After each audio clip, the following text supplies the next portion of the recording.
بلێ مژارە پرۆسەیە ئاساییبوونا پەیوەندیên ترکیە و سووریا هەروەها هەفدیتنە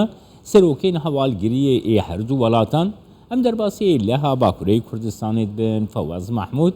سیاستمەدار ژێ لە هێ میوانێ منە سلااف کەکێ فەواز کەک فەواز دیارە و پرۆسەیە ئاساییکردنا پەیوەندیان دنابێنە ئەنقەرە و شامێدە لە گۆڕ خشتەیەکی برێ بە دچە فیدان و مەمنووشی هەبوو دوو دیتنە وێ پرۆسەی تو چاوادە نرخین دەماوە خۆش بکە کۆرێز و سلا بۆ هەموو تەماشەوانە تدی خۆ پەیوەندیە دەولەتتا وەک سەرۆک ئەردۆگانژی ئانی زمان دەبێ ینی قوت نەبوونە کە مەسلێ سەر ئاستا مخابەراتی بێتر هەنە یعنی خویایی هەبوون دناوادە وێ دەماداوی گەلک گوهرتن چێبوو دنیێ ینی دەست پێ کرژ مەسەلا ئوکرانیا و پشتیوێ ئەو ئۆپەراسیۆنە ئەمریکا ببوورە تورکی دخواست لەسەر سینۆر بکە پشتیارێبوون لەسەر چێ نەبوو عالی ئەمریکا بتایبەت تەدی دەما ئەمریکاژی قبول نەکرد رووساژی و ڕێجیمجی و ئیرانجی تەدی بەهەورە دەهەبەندی کە مەسەلا ئەستانە بەهەورەنە ئەواژی قبول نەکرد ئەدبێژم ینی ئەو ڕێئاکسیۆنێ ینی رد فعل بعربي ديت تركي إلا إيشكي بك يعني ولو أمريكا نرازي بي يعني دما داوي خيابو تركي قال لك جارا خوشبن كنترولا يعني أو باسكي أمريكا دخواست حوالي خوي هندر ناتو دي وانا دمشين يعني دا خوازي خوا سروا دمشين وقت دما داوي الأوروبياجي مشان بالنسبة وشرق أوكرانيا تركي صرف قبول نكري قال لك جيا وخواستی وەک هەنکی ینی سەر بخۆبێت ئیشێ خۆ مەسەلا یونانجی هەیە مەسلەی سووریژی هەنە و گەلک ئیشێ دژی هەنە تەدی تورکیا قبول نەکردی ئەدبێژم ینی ئەڤژی یەک ژوەیەی ئاگە بهتر گرێدایێ بەهەبوونا پەکەکە وەک تورکی دبێژێ لەسەر سینۆرێ وێ و مەسلەی وێی نەتەویت کە زیانێ و مەترسیێ دێ فدبینە ڕێ ئەوە مادام وولۆیە کارە دریا ڕێجیم ڕێ تشتنا وێ پێتمما بکە گەلک تشت هەنا کێ فەواز دیار یانێ گۆ هەفدیتن دە ئاستا استخباراتی دەچێ بوونە دنابێنە ئەنقەرە و شامێدە لێ هەفدیتنە چاوشۆغڵ و وەزیرێ دەرڤەئێ سووریێ فەیساڵ مەقدات ممکنە هەفدیتنەکی وسا پێک وەرە و گاوا پێک هاتی ئەفتێ وێ واتەیەک و پەیوەندی دەرباسی ئاستا سیاسی بوون شخوا عینی ژوێژی دەست پێ کریێ لێ بهتر بەرێژی بەرێ 21 دژی دیتنکل ترکیجی چێبوو دیتنکل ئوردنجی چێبوو کە کۆ ینی ئەو دیتنانە رووس بەحەز دکن دیتنک لە جەموات چێبوویە دمەهانیسانێ دێ ینی بهترجی ئەمکارم بێژن رووسا بەرجەوەندیاوێ تێدا هەیە ئیرۆڕۆ کەتی کێشەیەکێ درووس دبینە مەترسیک لەسەر هەبوو ناوێ لە سووری هەیە هەگەر تدی تهرانی دژی جەما جڤاتە وایی هەرسی چێبوون تەکید کردن سەر دەرخستنە ئەمریکا دەرخستنە ئەمریکا دەما ئەو میلیشیاتێ قەسەدێ یان پەکەکێ لێ دەکێ هەگەر دەرکەون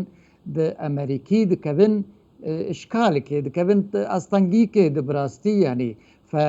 ji bo wê Rûs dibînin li fêdeyê heger ev îşaya bibe yanî belkî ne bi daxwaziya rejîmê jî rejîm dibîne opozisyon robro zayıf bûye û tim mişkilê wê tunne bera qeberdewam bibe vî halî lê bêhtir Rûsa ev tertîbat û danûstendin kirine û texmîna min gihîştî qonaxekê pê li pêş yanî li hevkirinik yanî ew wek prensîp yanî li hevkirine ew li hevkirin خالێ وا لازم ئەدلب ڤەگەرژ ئالیێ رێجیم vê cemarikê aliyê Babilhewa ew qapî ve bijware infor têkevbin kontrola wan de ji bo Rojavayî Heleb û Rojhilatî Heleb tedî û eqûbatê ew li ser rejîmê henin Tirkî alîkar bi ji bo wan yanî embargo rakin ji ser wana û Tirkiye jî qebûl bike karibe alîkar bi ji bo Sûrî vegere Camia Erebî ji aliyê de Tirkî دبینه انه لازم هر دو بهفره شر پکک بکن بالكامل وقت دبيجن وك هاتي او خالوانا ددو يعني او سينورا يا دبن قف وتهديد تيروري لقور ترك دبيجن لازم او جي باقش ببه سينور حمي ورجيم خو بدبر باشا كيف واز يعني النهاج آلي خذا روسيا شي إيران شي سوريا بخجي دبيجي دوي كنترولا رجيمي لسر توايا خاكا سوريا هذا و دياركو تركيا جي دوي مجاري ده يعني تو آلوزيه وينا لقل ويكي نينكو كنترولا رجيمي لسر توايا خاكا سوريا هذا چه باندورا ويكي لروجاوي كردستان دبلغورا بهوريات ولا شخوا گرنگه پرسایا يعني كا ام بگين بنسبتي وي هرمي كا اجا وي اف ريفبري دما علي تركي ده مترسي يعني اريشي سروي چه دبون خداويت حمبيزا رجيم درجه يك وبشي ويكيجي روس يعني امريكانا هالوستاوا خويا يلي نا حياه داويجي بشگري نكري بتايبت ايرورو مثلا تركي وقت تده يعني وكي خواندن يعني قال له امريكي همبري تركا بسكن او نخ يعني هجر شيء ببي وتشتكي بناف وادا بي باشقا ندواري لشكري ده ببراستي يعني زحمتي كايجا واف ريفبري وتشبك كدهر اف جي برسك ما قال لك جارا برجي ما تخمين ذكر وما دديت وما دخند وما زانيبو تر ريفبرياتي خواستن بيشرو جاوي وياسايي بستين نخويا بوككو يعني انا مخابن يعني دي ساجي کس تفخوا نکرن او پیکاته تفخوا نکرن ریوبریک بی خویانین انو اف ریوبرین نپککی نکرن مقالك جارا البروغرام بالنسبة قناة وي هجاجي مكري والغير ويجي ما خوياي برشعبه وبقيه في آسته إيرورو دريجيم يعني تركي دما او رجيم شر في ريخستني بكن يا في هرمي باقش بكن يا سايوي هي يكجي ريجيم يعني او دعوات تركي دكو بهفر اليكاريه وبكن شخوا مثلا او يعني او ركفتنا اضناجي بحث كرنا انه امويجي صاغ بكن امي ليفا قرن وحمجي باليكاريا روساجي يعني قاربن خدمتي بكن جبونا كيف فواز هروها كيف فواز هروها من دخوس بزانبم كيف فواز قالوا روشا اوبوزيوني تشليتي اپوزیسیون دوی خشته ده دوی برنامه ده دی خودی جهکی به تاثیرکی نگاتیف ل اپوزیسیونه بکی نرخان دنات دوی درباره ده گر بگرم اپوزیسیون جی او قربانیا کمانی خو شاشتی خوش علی کی ده اون علی کاریان ناف دولتی یان خاپاندنا ناف دولتیش في اپوزيسيونير و او جي وك قال لك جارات هبيني هبون ما دخواست ما شيرت هبون قال لك جامير هبون دديتن انه وك مثلا من هاسر هرما رجلاتي فرات قوت لعيني واجي تشتكي تيخوستن براستي ما ندي كريه او جي خسارت كي مزن دينا يعني